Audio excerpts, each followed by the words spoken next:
7 músculos extraoculares, 4 van a ser rectos, 2 oblicuos que son el superior y el inferior, y también vamos a tener el elevador del párpado superior. Y esta frase pues es importante que la recuerden, que de pronto también se las dieron en algún momento en sus clases de anatomía, y es que el origen a la inserción, y esto es importante para ustedes entender pues cuál es el movimiento que hacen los músculos extraoculares. Entonces, todos los músculos rectos se van a originar en este anillo que se llama el anillo de Zinn, tanto el recto medial, el lateral, el superior y el inferior. Eso es importante porque pues esto va a quedar, digamos, pues cerca al apex orbitario, y eso quiere decir pues que todos los músculos me van a jalar pues el ojo pues digamos en esa dirección. Entonces, adicionalmente vamos a tener una inserción de los músculos que, como ustedes ven aquí en la imagen, pues no se va a dar a la misma distancia en todos los músculos, y me va a formar una espiral que se llama la espiral de Tillot. Entonces, si ustedes ven, por ejemplo, el recto medio se inserta a 5.5 milímetros del limbo, el inferior a 6.5, el lateral a 6.9 y el superior a 7.7. Esto es más o menos pues como un estimado. ¿Por qué es importante esto? Porque al momento de yo entrar a cirugía o buscar pues esos músculos y hacer alguna corrección, pues ya sé que más o menos a esa distancia pues se van a insertar. Vamos a tener también unos músculos oblicuos. Entonces el oblicuo superior se va a originar en el apex orbitario, en este puntico que ustedes ven acá, va a estar pues digamos superior al anillo de Zinn, en la pared superomedial, y este va a pasar por una estructura que es importante que la recuerden más adelante, que se llama la tróclea, que va a ser una estructura pues cartilaginosa, que es esta que ustedes ven acá. Está acá.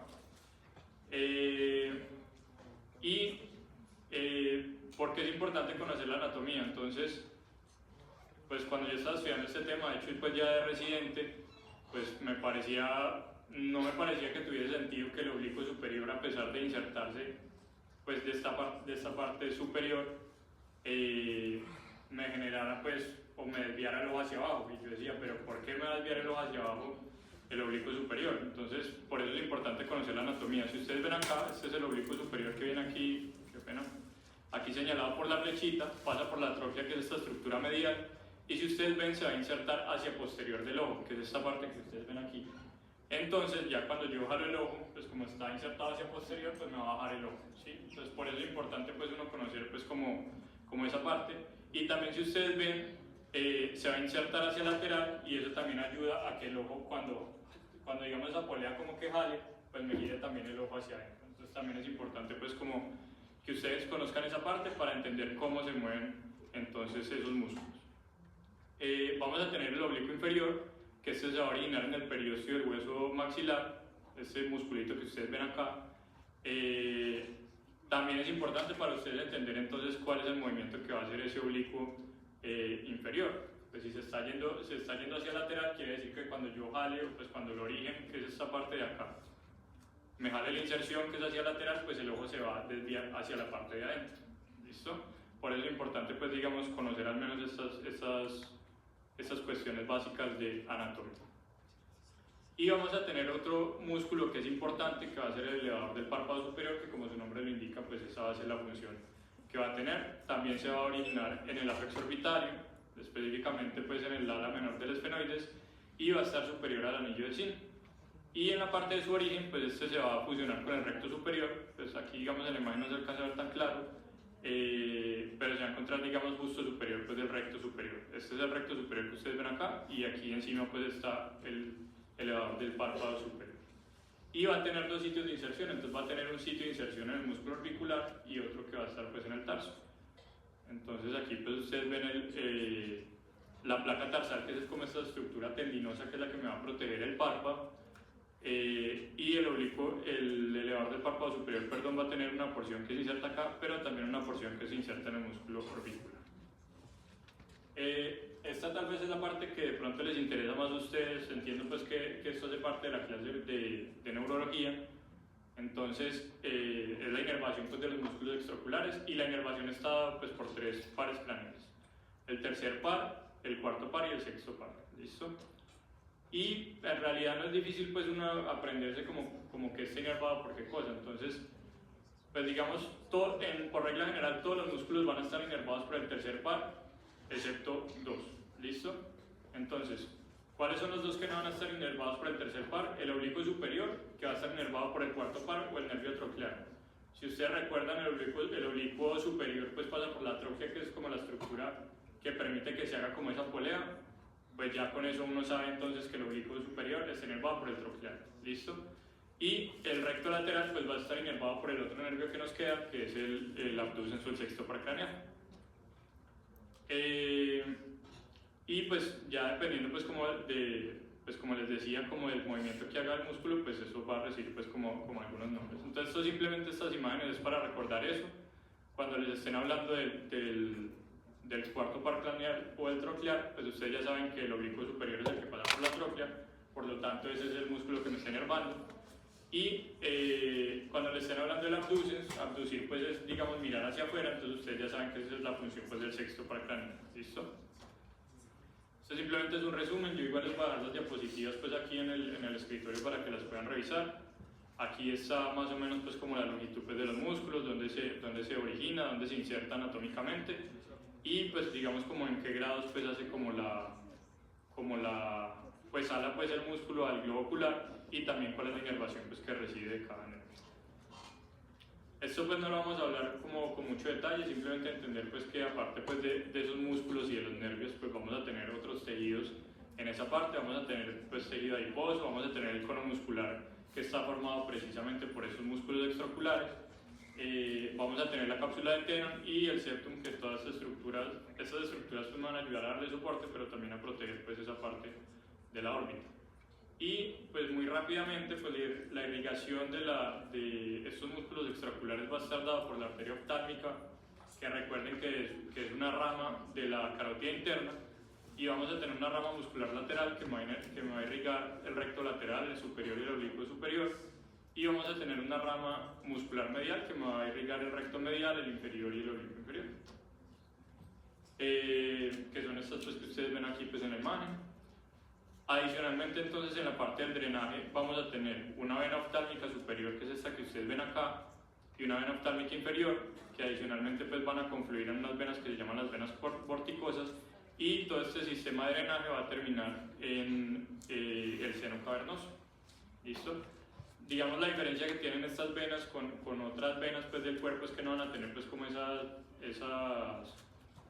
como digamos esas válvulas que ustedes han visto que limitan pues como que haya un flujo pues retrógrado, entonces esto facilita pues que cualquier infección que llegue pues hacia el globo ocular pues penetre fácilmente al sistema nervioso central a través pues, del seno cavernoso. Ahora vamos a hablar entonces ya específicamente de cómo se mueven esos músculos. Entonces los movimientos oculares pues pueden ser de tres tipos pues a grosso modo. Entonces pueden ser horizontales, pueden ser verticales o pueden ser torsionales. Vamos a tener entonces unas posiciones de la mirada. Vamos a tener la posición primaria de la mirada, que es esta que ustedes ven aquí del paciente. Simplemente el paciente está mirando al frente y en ese punto pues no hay digamos activación de ninguno de los músculos extraoculares, sino que el paciente pues está ahí como por así decirlo en reposo. Pero vamos a tener otras posiciones en las cuales pues ya van a empezar a actuar los músculos extraoculares. Entonces vamos a tener unas posiciones que se llaman las posiciones cardinales, que son las posiciones digamos en las que se activan pues todos los músculos pues, extraoculares. Entonces vamos a tener pues arriba a la izquierda, abajo a la izquierda, pues lo mismo pues con el lado derecho. Ya vamos a hablar pues como de cuál es el movimiento que hace cada uno de los músculos. Y pues aquí es importante saber que pues digamos que uno más o menos puede, pues obviamente esto se hace pues de forma automática, pero el cuerpo más o menos dependiendo de qué tanto necesite mirar hacia un lado, pues va a contraer mayor cantidad de fibras nerviosas o menor cantidad. Cuando yo estoy hablando de los movimientos de un solo ojo, o estoy hablando digamos los movimientos de un solo ojo, entonces estoy hablando de ducciones. ¿Listo? Cuando el movimiento es hacia adentro, estoy hablando de aducción. Cuando el movimiento es hacia afuera, estoy hablando de abducción. Y pues ya vamos a tener todos los otros movimientos que son hacia arriba elevación, o también se conoce como supraducción, depresión que también se conoce como infraducción. Y recuerden que yo les decía que también vamos a tener unos movimientos que son torsionales. Entonces cuando el globo ocular me gira pero me está girando hacia adentro, pues estamos hablando de intorsión, y cuando me está girando hacia afuera pues estamos hablando de extorsión. Y adicionalmente pues digamos para que pues, uno obviamente pueda mirar con ambos ojos hacia el mismo sitio y que exista como algo de coordinación, pues existe una ley que se llama la ley de Sherrington, que es la ley de inervación recíproca. Entonces, ¿qué dice esta ley? Que cuando yo aumento la inervación de un músculo extraocular, esta debe estar acompañada por la disminución de la inervación del músculo antagonista. Entonces, yo voy a tener unos músculos que van a cumplir, digamos, como la misma función o que en parte van a cumplir como el mismo papel que el otro. Entonces, por ejemplo, voy a tener unos músculos que me van a ayudar a hacer abducción. Pero, digamos, cuando yo hablo de un músculo antagonista, entonces tengo un músculo que me está haciendo abducción, o sea, que, digamos, me está ayudando a mirar hacia afuera, pero el antagonista me va a hacer aducción, o sea, que me va a desviar pues, la mirada hacia adentro. Para que yo, por ejemplo, pudiese mirar, digamos, hacia el lado de allá, pues entonces, ¿qué tiene que pasar? Que por ejemplo el recto medial, digamos que este es el ojo derecho, el recto medial del ojo derecho pues debería de disminuir su inervación y el recto lateral debería aumentarla para poder que el ojo pues, digamos, se desvíe pues, en esa dirección. ¿Listo? Entonces vamos a tener pues, unos músculos que van a ser agonistas, es decir, le ayudan, van a tener pues, como la misma función. Vamos a tener unos sinergistas que digamos le van a ayudar y unos antagonistas que van a hacer como el movimiento contrario. Y esto simplemente es como un resumencito, ya vamos a ver pues como específicamente cuál es el movimiento de cada músculo, pero a grosso modo uno pudiese decir que los músculos superiores, digamos que su función principal es hacer intorsión, los músculos inferiores hacer extorsión, los oblicuos hacer aducción y los rectos verticales, digamos, aductores. Entonces, aquí digamos con estas imágenes pues vamos a volver a recordar la frase que les dije que el origen a la inserción. Los rectos horizontales únicamente se van a mover en el plano horizontal y por lo tanto pues solo van a tener, digamos, pues cada uno un movimiento. Entonces, cuando tengo, digamos, el recto medial, simplemente el origen a la inserción, entonces ustedes ven que aquí pues, se va a orinar en la parte medial y pues simplemente lo que va a hacer el músculo es que va a girarme el ojo hacia adentro. ¿Listo? Y lo contrario pues va a ser el recto lateral. Entonces aquí tengo el globo ocular, se va a activar este músculo acá que es el recto lateral y me va a girar el ojo pues hacia afuera. ¿Listo? Esos son los movimientos pues que tienen los rectos horizontales. El recto superior entonces pues va a tener más movimientos. Uno pensaría que solo tendría el movimiento que es girarme el ojo hacia arriba, como ustedes ven digamos aquí en la imagen, pero como el recto se inserta digamos pues como con ciertos grados, que son más o menos 23 grados, pues también me va a generar pues otro tipo de movimientos pues que van a ser secundarios, como son por ejemplo pues la intorsión y la aducción. Y es importante, pues esto digamos no lo vamos a ver con mucho detalle, pero también cuando yo giro el ojo en cierta dirección con algún músculo, se pueden activar después otros músculos para ayudarme a hacer, o digamos a mirar pues en cierta dirección. Vamos a tener los rectos inferiores, estos también pues no se van a insertar pues digamos como totalmente rectos, sino que van a tener también una angulación. La función principal entonces de los rectos inferiores va a ser generar una depresión del ojo, lo mismo, este es el recto inferior, aquí tengo el globo ocular, cuando se active pues me va a bajar el ojo, ¿listo? Pero va a tener otros movimientos como son pues la extorsión y la aducción. Y el oblicuo superior, pues este ya digamos nos habíamos adelantado un poco, pero entonces va a tener varias funciones. Entonces recuerden que el oblicuo pues se va a insertar hacia lateral, entonces yo tengo aquí el globo ocular, el oblicuo lo que va a hacer es que me va a jalar el ojo hacia acá y me va a generar primera intorsión, es decir, que el ojo va a girar hacia adentro. Adicionalmente, pues digamos, como esto se inserta pues aquí hacia posterior del globo ocular, entonces cuando yo jale la polea me va a desviar el ojo hacia inferior, o sea que me va a generar depresión. Y adicionalmente me puede hacer también algo pues, de abducción en ciertas posiciones. Y el oblicuo inferior, pues entonces va a hacer, digamos, lo contrario, va a hacer pues una extorsión, una elevación y una abducción. Esta imagen simplemente es como un resumen, entonces ustedes aquí pueden ver, digamos, arriba y a la derecha qué músculos se van a activar. Por ejemplo, aquí sería el recto superior del ojo derecho y el oblicuo inferior pues, del ojo izquierdo y así sucesivamente. Entonces pues, estos pues, van a ser como unos movimientos sinérgicos para permitirme pues, que yo active, digamos, que yo pueda mirar pues, en cierta dirección. Cuando yo estoy evaluando los movimientos binoculares ya no estoy hablando de deducciones, sino que estoy hablando de versiones. Y en ese caso, pues cuando yo estoy mirando hacia la derecha estoy hablando de extroversión, cuando estoy hablando hacia la izquierda hablo de elevoversión, y lo mismo hablo de elevación y de depresión. Entonces, ¿cómo evalúo yo esos músculos, digamos, extraoculares? Entonces, el primer examen que nosotros podríamos hacer para evaluar esto es el test de Bruckner o el de reflejo rojo. Simplemente vamos a iluminar al paciente y el reflejo que nos da la coroides, que es como la parte pues más vascularizada que vamos a ver en la parte de atrás, me va a dar un reflejo que se llama el reflejo rojo, que es este que ustedes ven acá. En un paciente que digamos tenga cierta simetría en la opacidad de medios o que se refleje digamos la luz, lo normal es que este reflejo pues debería de verse igual en ambos ojos. Ustedes ven en este paciente que no se está viendo igual en ambos ojos. Este test no es tan específico para yo saber por qué digamos existe esa diferencia. Entonces puede ser que este paciente, por ejemplo, tenga una catarata congénita, que el ojo tenga digamos una diferencia en cuanto a la refracción, cualquier otra cosa, o simplemente que el ojito esté desviado y por eso no le esté dando pues la luz adecuadamente. Aunque si ustedes revisan este paciente, pues el reflejo luminoso del que ya vamos a hablar pues está localizado justo en todo el centro, entonces pues no sería como el caso. Adicionalmente vamos a tener este examen que lo pueden hacer ustedes pues la verdad con bastante facilidad, que va a ser el test de reflejo luminoso corneal. Simplemente iluminan el paciente y el reflejo luminoso, que es la luz que van a encontrar en la parte central de la córnea, pues debería darles en todo el centro de la pupila si el ojo se encuentra pues digamos si no se encuentra desviado.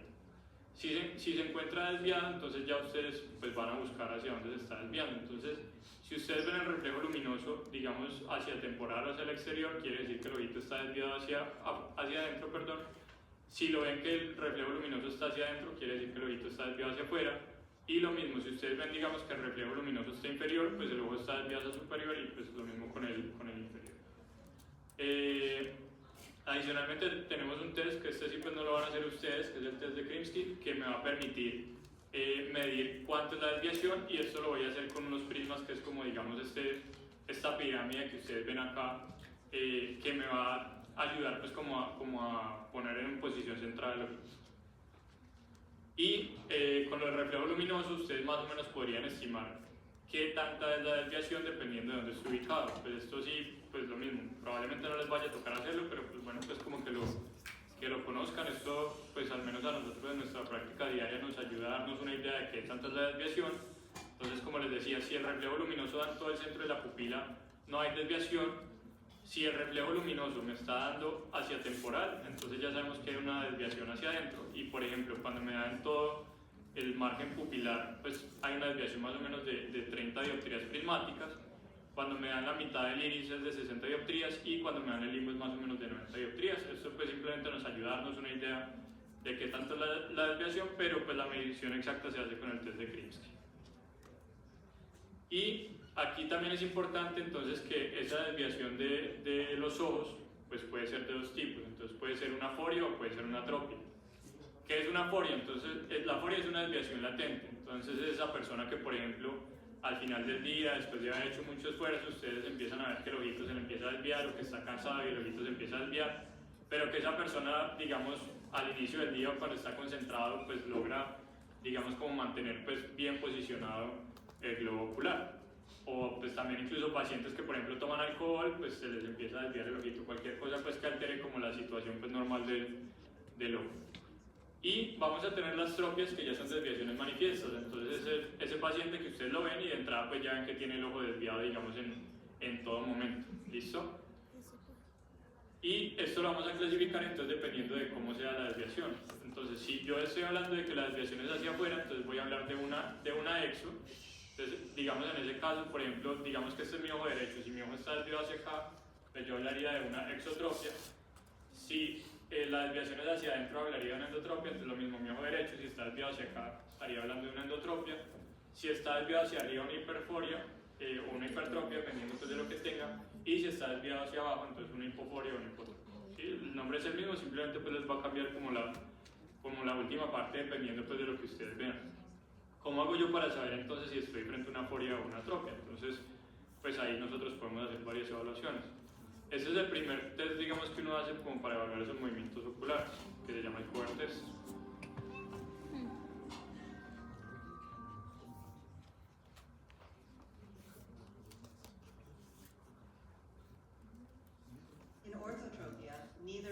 Bueno, cuando un paciente no tiene desviación, hablamos de que está ortofórico o ortotrópico. Cualquiera pues, de los términos pues, se se puede utilizar. ¿Listo? Entonces, por ejemplo, este paciente que ustedes van a ver, pues no tiene ninguna desviación. Si ustedes ven ya de entrada, pues el reflejo luminoso está completamente centrado en la retina, en la pupila, perdón, y pues ya sabemos pues que por ese lado probablemente no la tenga. ¿Listo? Entonces, aquí la idea de este test es que ustedes primero ocluyan un ojito y el ojo que ustedes van a evaluar, pues lógicamente es el ojo que no está ocluido. Entonces vean que por ejemplo aquí a este paciente pues le ocluyen primero un ojito, le estamos evaluando el ojo izquierdo, vemos que el ojo no se mueve, o sea no cambia el punto de fijación, y cuando voy a cambiar y voy a evaluar pues el otro ojo, lo mismo, no cambio pues como el punto de fijación. O sea sabemos que este paciente no tiene ninguna desviación, ¿listo? Y este paciente entonces tiene una endotropia. ¿Por qué sé que tiene una endotropia ya de entrada? Entonces ustedes ven aquí el reflejo luminoso, está hacia la parte exterior, ya sé que el ojito está desviado hacia adentro. ¿Listo? Igual más o menos pues ustedes también alcanzan a ver pues que es evidente que este ojito está un poquito más metido que este de acá. ¿Listo? Y este paciente tiene una atropia, igual pues ya vamos a ver cómo hago yo para distinguir si es una atropia o una aforia, pero vean que simplemente ya de entrada el paciente pues tiene el ojito desviado. Y vean que digamos como el paciente tiene este ojo desviado, muchas veces pasa que el paciente va a fijar la imagen con el ojo que no está desviado. Entonces, si ustedes ven, cuando le tapan el ojito desviado, el ojito izquierdo, que es el que está completamente centrado, pues no cambia su posición en la mirada. Pero cuando yo tapo el otro ojo, que es el que está fijando, voy a ver cómo se mueve el otro ojito y se va, digamos, como a centrar bien, por así decirlo, para pues poder enfocar bien el objetivo. ¿Listo? Y vean que ya cuando lo destapa, entonces nuevamente vuelve a fijar con el ojo que no está desviado y el ojito que está desviado vuelve a la posición que tenía.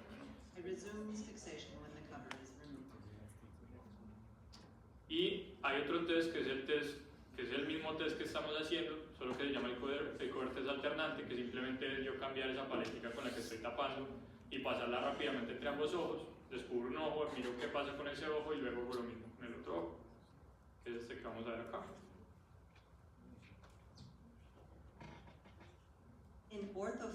Entonces vean lo mismo que estamos diciendo ahora, este paciente pues tiene los ojos centrados, van a ver que no va a haber ningún movimiento de los ojos cuando yo ocluyo o digamos que paro esa fijación. Entonces siempre que yo vea que alguno de los ojitos se está volviendo a fijar, yo ya sé que hay una aforia o que hay una atropia, ¿listo? O sea, si los ojos no se mueven cuando yo hago ese cover test, quiere decir que el paciente tiene los ojos centrados. Si se mueve en algún momento, o tiene una aforia o tiene una atropia. Ya vamos a ver pues cómo lo vamos a distinguir. Esta es la misma paciente que hemos visto ahora. Ya vieron pues que el ojito está desviado pues hacia adentro.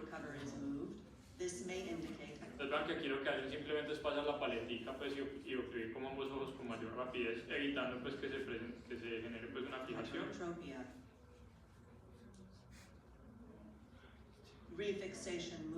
Entonces vean, esto es importante, uno ve a este paciente y uno dice, no, este paciente tiene ambos ojitos centrados, ¿cierto? Ahí el reflejo luminoso, pero ¿cuál es la característica de las forias? Entonces que cuando digamos que yo interrumpo pues esa fijación, ese esfuerzo, pues el ojito que digamos no fija bien, pues se va a desviar. Bueno. Entonces vean que aquí, pues esto, obviamente este movimiento ustedes no lo van a ver porque el ojo está ocluido, pero esto es lo que sucede, el ojo pues como ya no tiene que hacer esa fijación, pues se va a desviar hacia adentro. ¿Listo? Y aquí ustedes ven entonces pues que le tocó hacer la fijación nuevamente con el otro ojito, que eso pasa tanto en las tropias como en las forias. ¿Listo? ¿Cuál es la diferencia? Entonces esta es la parte más importante.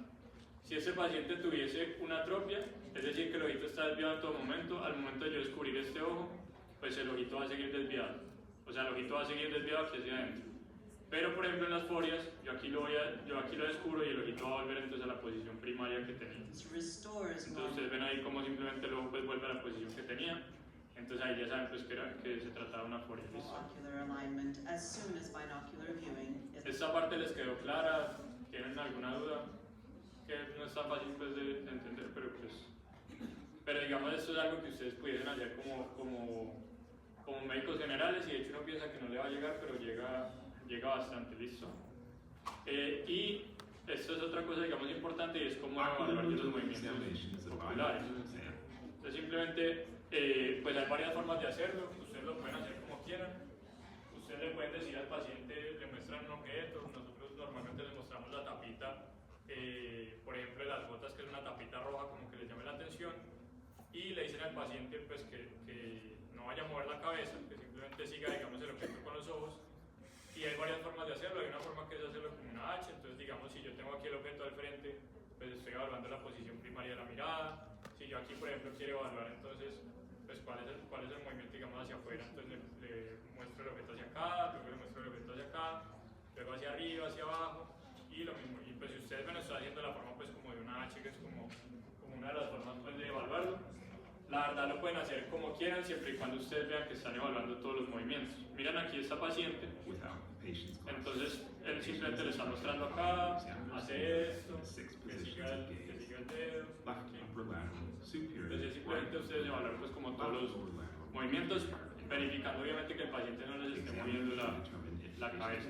¿Qué es importante acá? Que en ambos ojitos los movimientos deberían de ser iguales. O sea, no deberían de estar ni aumentados ni disminuidos en ninguno de los dos ojos. Si no están iguales, pues ya ustedes saben pues, que está pasando algo, ¿listo? The patient should also be instructed to voice if they have any double vision in any of these fields. Y aquí pues él también le está preguntando si de pronto en algún punto pues tiene visión doble o visión borrosa, que esa es una de las características que pueden tener los pacientes que tienen alguna desviación de los ojos, especialmente aquellos que digamos la adquieren después del periodo de la infancia. Normalmente los que la tienen desde la infancia, pues esos pacientes no hacen esos síntomas, ya vamos a ver por qué, digamos que de alguna forma suprimen pues como la imagen que reciben por el ojito que está desviado. Y aquí hay algunos ejemplos que esto también les puede llegar y que es muy común. Alcen la mano los que piensan que este niño tiene el ojo desviado. Listo. Entonces, este niño no tiene el ojo desviado. Si ustedes ven aquí el reflejo luminoso, ¿cierto? Y da en todo el centro de la pupila. ¿Listo? Eso por un lado. Obviamente a este niño pues toca hacerle la evaluación de todo. Ustedes no le van a poder hacer el cover test porque el cover test tienen que hacerlo en un paciente que les va a fijar. Normalmente ustedes le piden al paciente que mire un objetivo. Usualmente lo que usamos nosotros es la cartilla, pero también se puede hacer de cerca. Entonces los niños pues no lo van a poder hacer. ¿Listo? Pero pues el test de Hirschberg simplemente le iluminan ahí y ven pues que el reflejo está en todo el centro. ¿Qué pasa con este niño y por qué parece que estuviese desviado? Resulta que los niños pequeñitos pues van a tener pues como este espacio pues muchísimo más ancho que los adultos. Entonces ustedes ven pues que el ojito parece que estuviese metido, pero si el niño seguramente mira hacia el otro lado les va a parecer que el otro ojito está metido. Es bastante frecuente que les lleguen pacientes que le van a decir que el bebé tiene el ojo desviado y que en realidad no tiene el ojito desviado, y es por eso ustedes tienen que explicarle que a medida que vaya creciendo y se vaya formando pues ya como el dorso de la nariz y todo eso, y pues disminuya como esa distancia, pues ya se va a ver que el ojito no está desviado. Bueno, entonces esto se llama un pseudoestrabismo. ¿Listo? Este otro caso también es importante. Entonces digamos que es una paciente que tenía 60 años, le llegó a ustedes al servicio de urgencias porque le dio un dolor de cabeza horrible, se desmayó y ahorita no puede abrir el ojo por sí sola. Entonces esta paciente le llega a ustedes, tiene el párpado caído. Ya ustedes consideran que esta paciente tiene el párpado caído. Recordemos entonces que el elevador del párpado superior pues, está inervado por el tercer par. Ustedes dicen, tiene el párpado caído, probablemente pues ese es el nervio que está afectado. Y adicionalmente, entonces digamos que ustedes le levantan el párpado a esa paciente, como ustedes ven acá, y ven el ojito desviado hacia afuera y hacia inferior.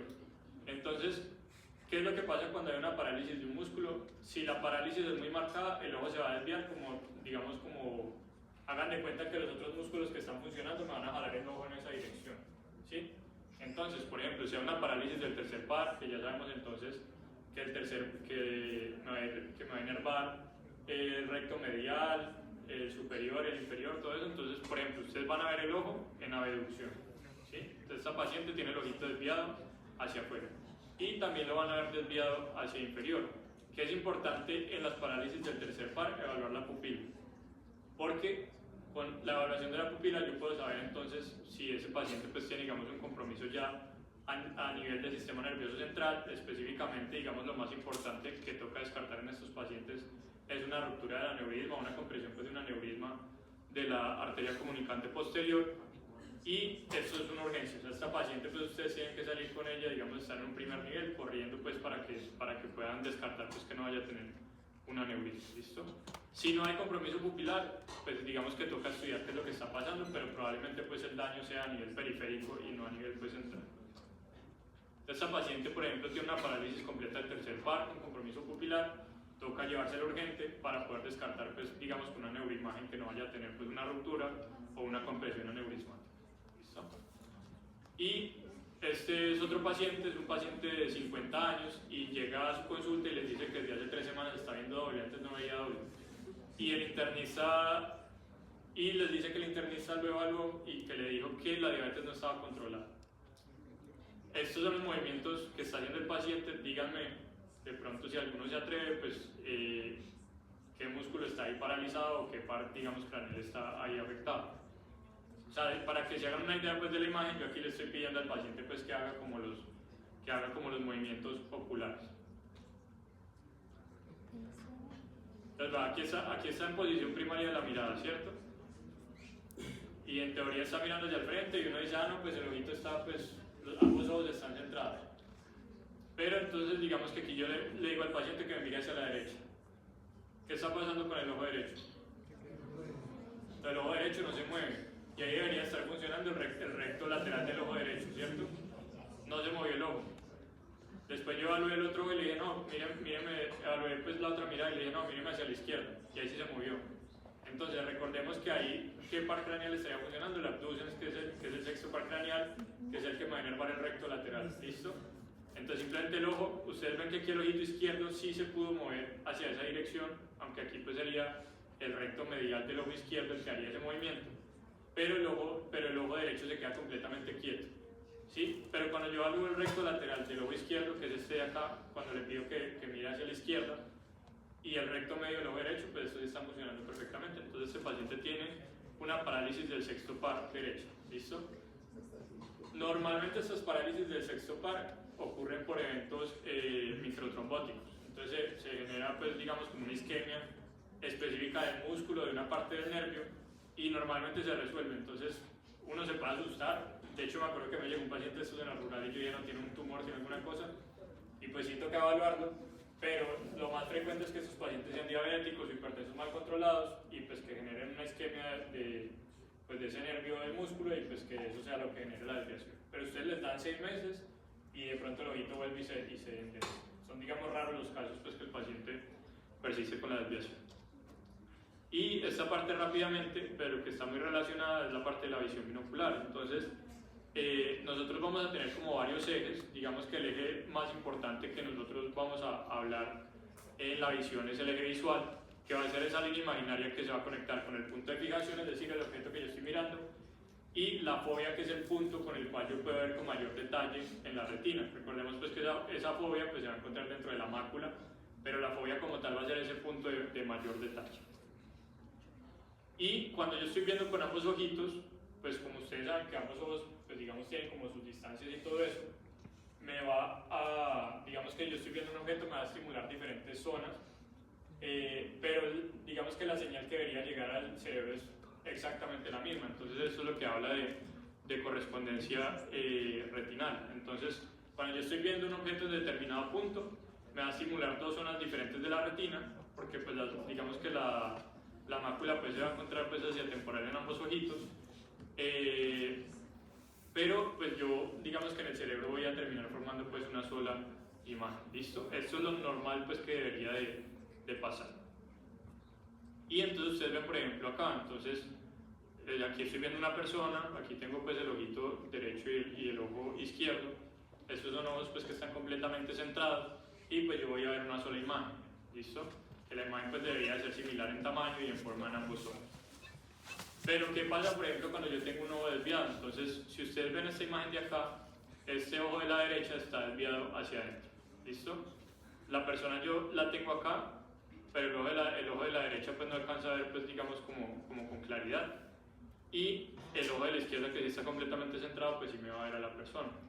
¿Qué es lo que me va a generar esto? Pues que esos pacientes pueden tener visión doble o que simplemente el cerebro como ya lo vamos a ver más adelante, pues va a utilizar cualquiera de esos mecanismos para tratar de evitar, digamos, como ese defecto que se está generando en la formación de la imagen.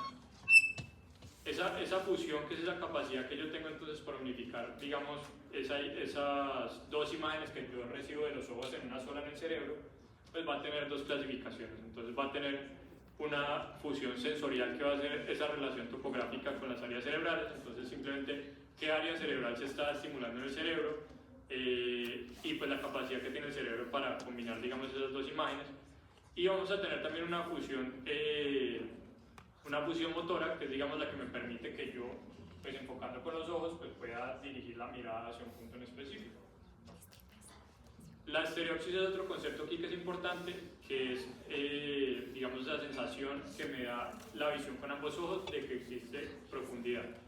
Y esto es importante para yo saber, por ejemplo, si una imagen está pues, más profunda que otra, si está más lejos que otra, para yo, digamos, diferenciar como esos diferentes focos, y yo, por ejemplo, saber que esta silla está más cerca que las de allá, bueno, sucesivamente.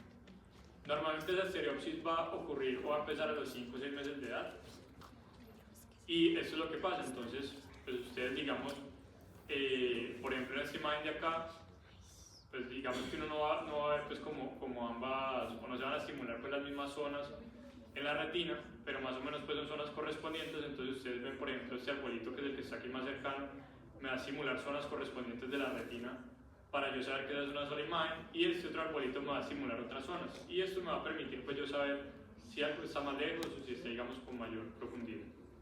Para yo poder tener esto, los ojos deben estar bien alineados. Si los ojos no están bien alineados, yo no voy a tener profundidad. Por eso, digamos, los pacientes que tienen ojo único o que no ven bien por alguno de los ojitos se tropiezan tanto, tumban las cosas, porque pierden la percepción de profundidad. ¿Listo?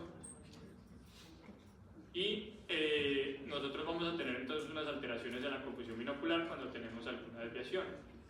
Entonces, ¿qué puede pasar? Si yo tengo el ojito desviado, por ejemplo, aquí este paciente tiene, digamos, el ojo desviado hacia adentro, el ojo derecho, pues va a ver, digamos, otra imagen diferente con el ojo derecho que con el ojo izquierdo. Y lo que va a hacer es que me va a combinar ambas imágenes. ¿Listo? Que eso se llama confusión retinal. Entonces ustedes ven que, por ejemplo, aquí con el ojo derecho está viendo la estrellita y con el izquierdo está viendo el círculo. Y entonces que ve un círculo con una estrellita. ¿Sí? Pues como para que entiendan pues como el concepto. Y lo otro que puede suceder es que tengan pues visión borrosa o diplopia, que simplemente pues digamos que lo ven así. ¿Listo? Pero entonces el cerebro, pues la naturaleza, pues digamos que tiene varios mecanismos pues para tratar de evitar que esto suceda, y pues que uno tenga una imagen como clara, con ambos ojos. Bueno, entonces esto es lo normal pues que debería de pasar, lo que yo les decía, que se deberían de estimular, digamos, zonas diferentes de la retina, que eso se llama la correspondencia retinal. Pero ¿qué puede pasar? Por ejemplo, este paciente, lo mismo, tiene el ojo desviado, el ojo derecho está desviado, y en teoría va a ver ese circulito, mientras que el ojo izquierdo sí está viendo donde debería de ver, que es este cuadrado de acá. ¿Qué hace el cerebro? Simplemente recibe la imagen del ojo izquierdo, que es el ojo que está viendo mejor, y la imagen del ojo derecho la borra completamente. ¿Listo? Para no ver, pues digamos, dos imágenes. O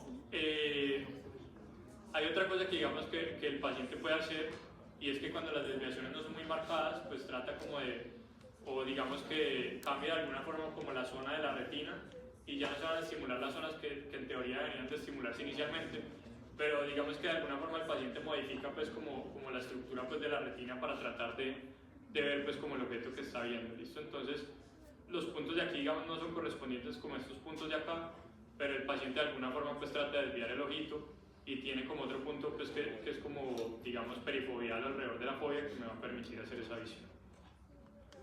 Aquí, ¿qué es lo importante y qué es lo que ustedes deberían de llevarse? Entonces, pues uno aprende a ver no solo con los ojos, y esto suena pues como muy bobo, pero recuerden que el cerebro es el que está recibiendo la información visual. ¿Listo? Cualquier cosa que a mí me altere esa información visual que yo estoy recibiendo, pues me va a alterar como esa imagen que llega al cerebro. Entonces, ¿qué puede pasar? Entonces, por ejemplo, un estrabismo, pues el ojito está muy desviado, simplemente pues no voy a poder enfocar esa imagen que yo quiero hacer. El paciente puede tener una deprivación visual, que puede ser porque tiene una catarata congénita, porque tiene una ptosis congénita, por cualquier cosa, digamos, en la opacidad de medios, o simplemente tener una diferencia, digamos, como en la fórmula de gafas de ambos ojitos. También pasa y se ve con frecuencia que uno es un paciente que tiene un ojito normal y el otro ojo es súper miope, y por esa diferencia de la visión, pues el cerebro termina pues suprimiendo la imagen del ojo miope. Y al final entonces lo que se genera es una ambliopía, en la cual pues digamos que para que ustedes pues se lo lleven pues como en términos fáciles, simplemente el cerebro pues nunca aprendió a utilizar pues la visión de ese ojito, o terminó suprimiendo pues la visión de ese ojito. Y esos son los pacientes que ustedes ven y que luego ustedes lo ven y dicen, uy, bueno, está completamente normal, de pronto sí está desviado, pero no le encuentro nada normal en el ojo. Entonces probablemente la causa haya sido que en la infancia pues el paciente tuvo esa desviación, no aprendió a ver y pues eso le generó una ambliopía. ¿Qué es importante la ambliopía? Entonces, por eso es tan importante que ustedes lleven a los niños pequeños o que los evalúe pues optometría o que los evalúe oftalmología. Porque digamos que esos enlaces pues neuronales que se van formando en el cerebro con la visión pues van a empezar desde edad muy temprana. Y pues si yo no estoy viendo bien por un ojo, pues simplemente el cerebro, como les decía, pues va a suprimir la información de ese ojito. Y el cerebro nunca aprende a reconocer pues la visión que llega a ese ojo y el paciente queda viendo mal por ese ojo. Eso es lo que ustedes de pronto han escuchado que se conoce pues como ojo perezoso. ¿Qué hay para ofrecerle al paciente? Nada. Nada. Si ya el paciente pasó una edad crítica, que normalmente es de los 7 a los 9 años, pero depende pues del tipo pues, de ambliopía que tenga, ya no hay nada que hacer. O sea, ya ustedes le pueden arreglar el estrabismo, el ojito le quedó perfecto, súper centrado, pero nunca aprendió a ver por ese ojo, ya no hay nada que hacer. Listo. Entonces, por eso, mensaje cuando un niño, pues usualmente pues antes de los 9 o 7 años, aunque depende del tipo de lo que le esté generando pues la ambliopía, siempre mándenlo pues a optometría o a oftalmología para descartar pues que no se genere eso. ¿Listo? Y ya para terminar, ¿cómo evalúo yo esa función binocular? Entonces, a todos los pacientes tengo que tomarles agudeza visual. Bueno, normalmente nosotros lo que hacemos es que, pues, como en toda, digamos, la evaluación que hacemos de oftalmología, arrancamos por el ojo derecho y luego por el izquierdo. Existe esto que se llama un pinhole, que son estos huequitos que ustedes ven acá, que más o menos van a simular como el efecto que hacen las gafas en los pacientes. Y ustedes con eso más o menos pueden saber si el paciente, digamos, tiene un defecto refractivo, si por ejemplo les mejora con ese pinhole, aunque depende del tipo de defecto refractivo. Y esta es otra prueba que, pues digamos, se hace más en optometría, pero que se llama el test de Tismus o de la mosca. Entonces aquí pues tiene varios animalitos y les dice como que escojan cuál es el animalito pues que está como más profundo, bueno, toda la cosa. Y de la mosca ustedes le van a pedir al paciente que traten de agarrar la parte más externa de la mosca y pues digamos el paciente pone pues como unas gafas, como si fueran pues unas gafas de 3D. Y lo normal es que el paciente trate de agarrar las alas, que es como la parte que se va a ver más externa, pero pues digamos que sus exámenes pues ya son más especializados. Y este paciente entonces, pues teniendo en cuenta todo lo que hablamos ahorita, es un paciente de 45 años, don José, ustedes están haciendo el rural, y él llega y les dice que desde pequeño no ve bien por el ojo izquierdo, y que quiere que lo operen para ver mejor. Entonces, pues ustedes qué le dirían a este paciente, digamos que le evaluaron todo, obviamente pues el paciente sí tiene pues una desviación marcada de hecho de ambos ojitos, pero ustedes le evaluaron todo lo del ojo y le vieron todo normal. Entonces, ¿por qué este señor no ve? Entonces, pues por todo lo que estamos hablando, entonces este señor probablemente pues por la desviación que tenía desde pequeñito hizo una ambliopía, no aprendió a ver pues por ese ojito izquierdo que es como digamos el que tiene más desviado, que ustedes ven aquí en la imagen, y pues ese paciente no tiene forma de recuperar visión. Ustedes lo pueden operar, le pueden dejar los ojos centrados, no va a cambiar absolutamente nada el desenlace visual, solo estético, ¿listo? Entonces tiene una ambliopía, pues una sospecha de ambliopía al ojo izquierdo. La ambliopía no solamente es en un ojito, hay pacientes que pueden hacer ambliopía en ambos ojos. Entonces, eso también es importante que lo tengan en cuenta, ¿listo? Y eso era lo que les traía para el día de hoy, no sé si tengan alguna duda, ¿les quedó todo claro? ¿Sí? Bueno, voy a irles a la presentación, por si la quieren prestar. Siga diciendo misa.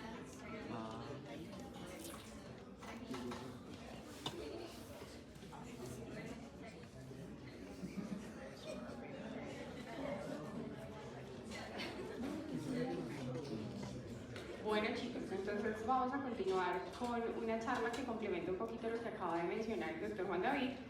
Ya varias cosas él se las mencionó, pero vamos a hacer un enfoque desde el punto de vista meramente anatómico del origen y el recorrido de los pares craneales pues involucrados dentro de la función visual. Entonces, como ya les mencionó Juan David, uno de los pares craneales más importantes dentro pues, del ojo es el tercer par craneal, que es el nervio oculomotor. Ya ustedes saben, se encarga de la inervación de la mayor parte de los músculos extraoculares involucrados en la motilidad ocular, que son el recto superior, el recto inferior y los rectos horizontales, que son el medio y el lateral. Este nervio va a tener el núcleo u origen real ubicado a nivel anterior del mesencéfalo, posterior del mesencéfalo, perdón, y anterior al acueducto, y se van a unir al tercer y cuarto ventrículo respectivamente.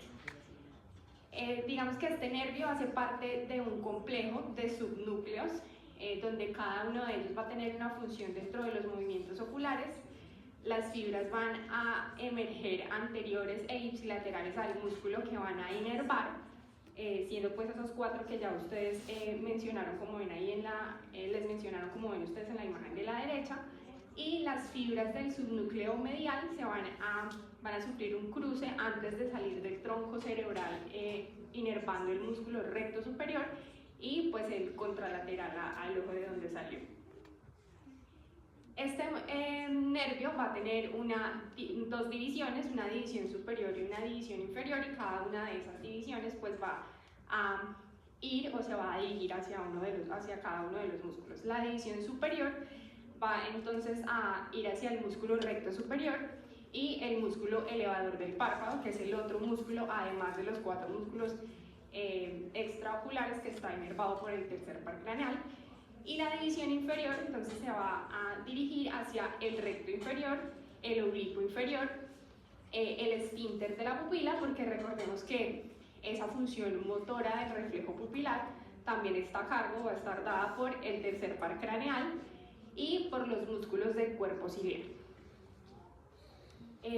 Los fascículos de este nervio entonces van a atravesar el tegmento del mesencéfalo a nivel anterior y van a salir a través de la superficie anterior de los pedúnculos, y el origen aparente de este par craneal se va a dar a través de la fosa interpeduncular, que es esta que ustedes ven señaladas aquí en la parte posterior del mesencéfalo. Y va a discurrir a través del espacio subaracnoideo, acompañando a la arteria cerebral superior y a la arteria cerebral posterior. Y esta razón es lo que explica anatómicamente el hecho de lo que les explicaba hace un momento Juan David, y es que una de las causas más importantes que se debiesen descartar cuando estamos ante la clínica de una parálisis del tercer par, pues es que no haya una alteración vascular, un aneurisma ubicada en esta pues precisamente localización. Posteriormente entonces va a salir ligeramente oblicuo al borde tentorial y de forma paralela y lateral a la arteria comunicante posterior, y las fibras que se van a ir a ejercer esa función a nivel pupilar van a estar anteromediales, y esa razón y de la manera en la que discurren es la que los hace susceptibles a pues, sufrir fenómenos compresivos en su recorrido. Hacia la parte posterior de la parte del clivus, entonces vamos a ver que el nervio oculomotor perfora la dura madre que está cubriendo la parte del seno cavernoso, y se va a continuar lateralmente superior al seno cavernoso y de forma lateral a la arteria carótida interna. Ya anteriorizándonos más, en la parte anterior del seno cavernoso se va a dividir entonces en dos ramos, el superior y el inferior, que van a entrar ya a la porción pues, orbitaria a través de la fisura orbitaria superior, dentro de esa estructura que les mencionó en la parte de la inserción de los músculos extraoculares Juan David, que si recuerdan pues es ese anillo de zinc. Esa pues es la parte a través de la cual entran, rompen y entran pues a la órbita el tercer par craneal.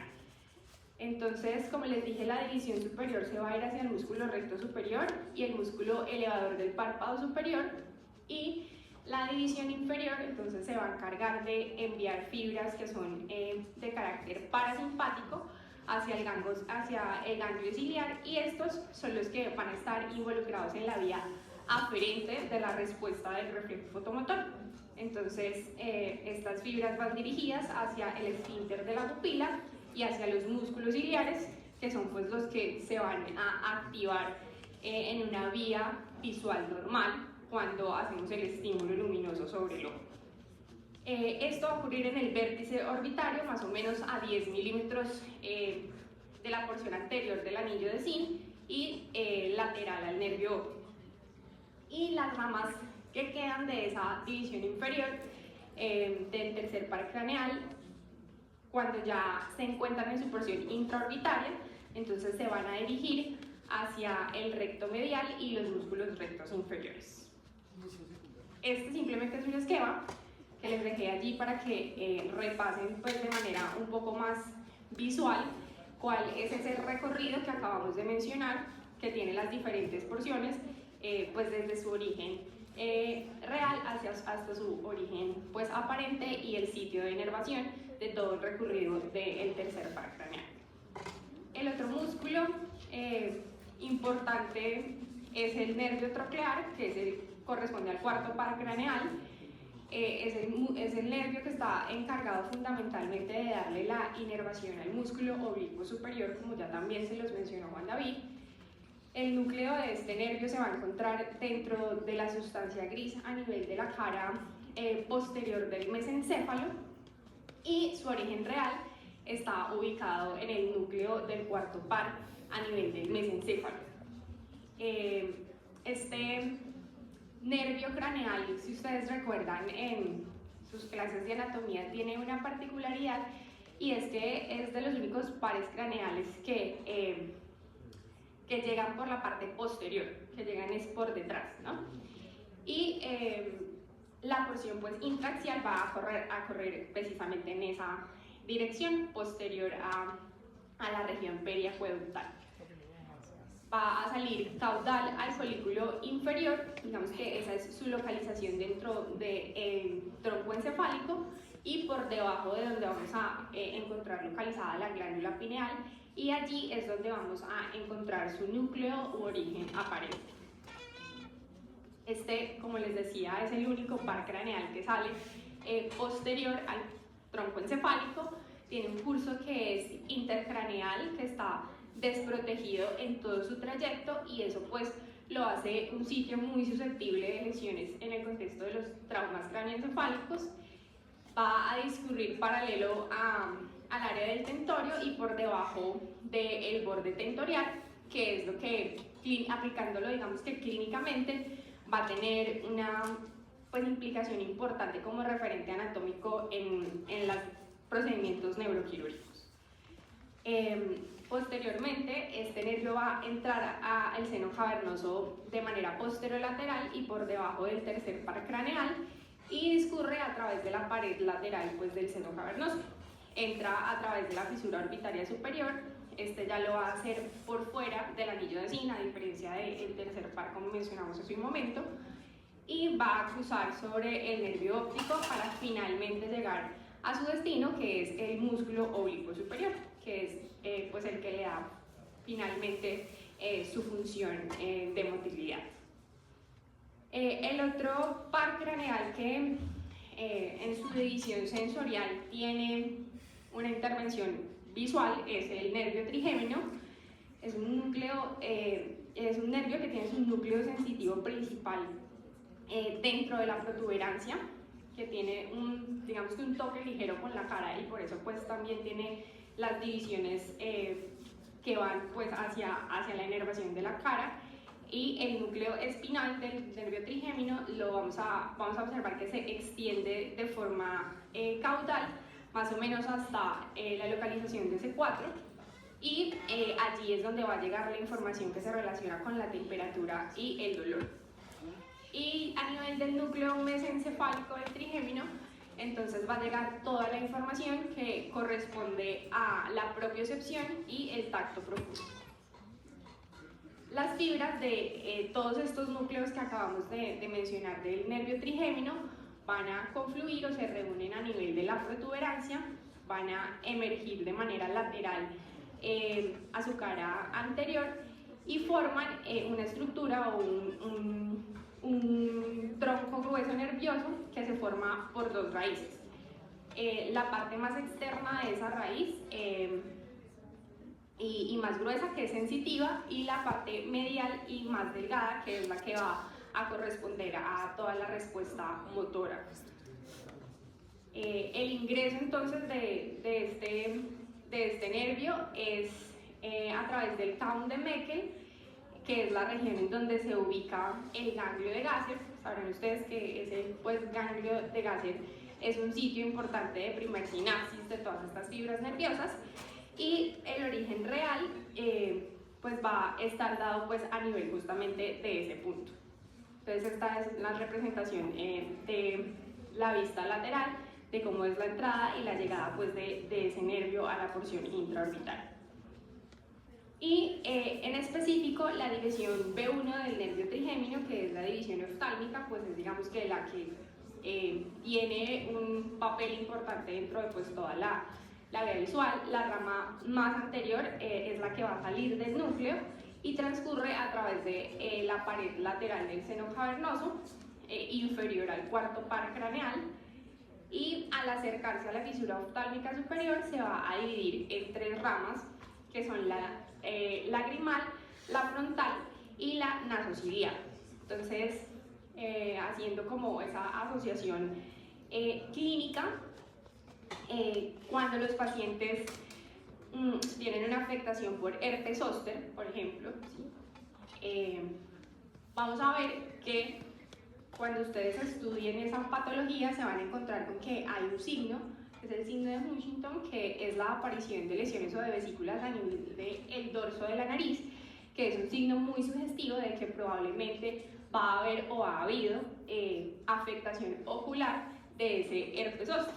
Y la razón es que el nervio que se afecta es ese nasociliar, que pues tiene vínculo o relación directa con el ojo, y precisamente es la vía a través de la cual alcanza pues al ojo la infección. Los nervios lagrimal y frontal entonces van a entrar en el vértice orbitario igualmente por fuera del anillo de Zinck, y entonces tenemos aquí digamos que está la división más desglosada de esa rama B1. Entonces tenemos al nervio frontal, que se va a dividir en una rama supraorbitaria y en una supratroclear, que se van a encargar de llevar la inervación al seno frontal y al párpado superior. Recordemos que estamos hablando de la parte sensitiva, ¿no? Y el nervio lagrimal, que entonces va a discurrir de manera anterior en la órbita lateral superior y va a pasar ligeramente por encima del recto lateral. Y el fin, digamos, de esta vía es llegar a inervar la glándula lagrimal y la piel justo pues por encima de la órbita. Y el nervio nasociliar, que era la otra tercera subdivisión de esa rama B1 del trigémino, pues es la única rama que va a ingresar como tal al espacio intraconal. Esta es la única división de esas tres partes de la división B1 del trigémino que sí atraviesa el anillo de Zinck, y se va a encargar pues de inervar el globo a través de los nervios ciliares posteriores cortos y largos. Y es esta la vía a través de la cual, como les decía hace un momento, en ese ejemplo clínico del herpes zóster, pues puede alcanzar el ojo y generar compromiso pues ocular. Y por último tenemos el nervio abducens, que es el sexto par craneal. Ella también, como les mencionó pues Juan David, pues tiene una función importante, como su nombre también no lo induce, en la abducción ocular, y pues tiene a cargo la inervación del músculo recto lateral. Este nervio se origina a nivel de la protuberancia, por debajo del cuarto ventrículo, y va a discurrir a través de la parte anterior del puente. Posterior a esto atraviesa la cisterna del puente por delante de la arteria cerebelosa anterior inferior, luego se dirige hacia la dura madre del clivus y hasta ese punto pues llega y alcanza el ápice del hueso temporal. Ahí es donde digamos que rompe y entra y discurre hasta el seno cavernoso, donde se va a ubicar inferior y lateral a la arteria carótida interna. Finalmente pues ya llega a la órbita a través de la fisura orbitaria superior. Y este simplemente pues es el repaso de todo ese recorrido que pues realiza desde su origen a nivel del tronco encefálico hasta llegar, como observan ustedes aquí, a la inervación directa del músculo rectolateral, que recordemos pues es el músculo que se encarga de realizar los movimientos hacia afuera de los ojos. Y pues una lesión a nivel de este nervio, pues como ya vieron ustedes también hace un momento en la charla de Juan David, pues va a impedir que cuando evaluemos la motilidad ocular, el paciente pues pueda tener la capacidad de llevar el ojo hacia afuera.